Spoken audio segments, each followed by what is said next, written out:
Le Feng Shui est un art de l'aménagement de l'habitat qui travaille sur les énergies de la maison, tout comme l'acupuncture travaille sur les énergies du corps humain. Le Feng Shui va nous permettre de créer un environnement harmonieux, équilibré, mais bien plus et au-delà de nous procurer un bien-être subtil, il va amener des transformations concrètes dans tous nos secteurs de vie. Le travail, l'amour, l'argent, les projets, les enfants. En modifiant certaines zones de notre maison, nous allons également modifier notre structure psychique, notre inconscient. Ces changements et les résultats qui vont en découler sont rapides et parfois peuvent être spectaculaires. Par exemple, un appartement mis en vente depuis 1 an, sans succès, s'est vendu en 2 semaines seulement, après avoir pratiqué un aménagement Feng Shui.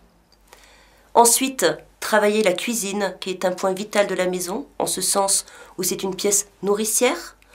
On va dans la cuisine, bien sûr, travailler la zone abondance. On peut y ranger ses bocaux de fruits, ses conserves, la nourriture. Travailler la zone santé, puisque le but de cette pièce est de nourrir et donc de conserver l'organisme en bonne santé.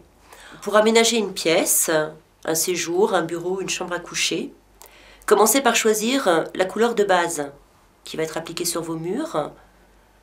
Un crème, un jaune, un orangé si vous le souhaitez, un bleu si vous êtes quelqu'un qui aimait et avait besoin d'isolement, d'intériorisation. Et par la suite, travaillez par touche de couleur en fonction de vos goûts, mais en fonction de vos aspirations de vie, en fonction des zones. Tenez compte de votre sol. Avez-vous un sol foncé, un sol plutôt clair?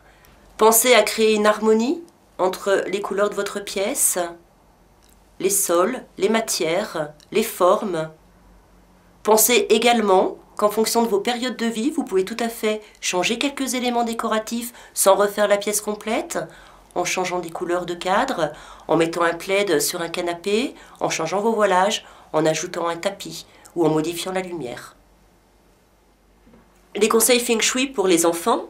Bien sûr, ne pas positionner le lit dans un courant de Qi.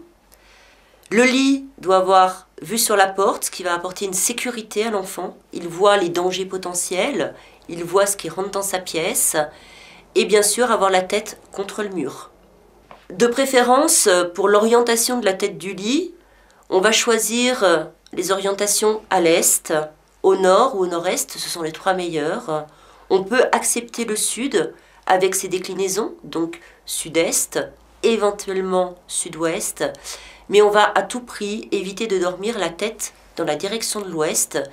C'est une direction qui ne favorise pas un sommeil réparateur. C'est là où le soleil se couche, c'est une énergie, c'est une orientation où l'énergie est dévitalisée.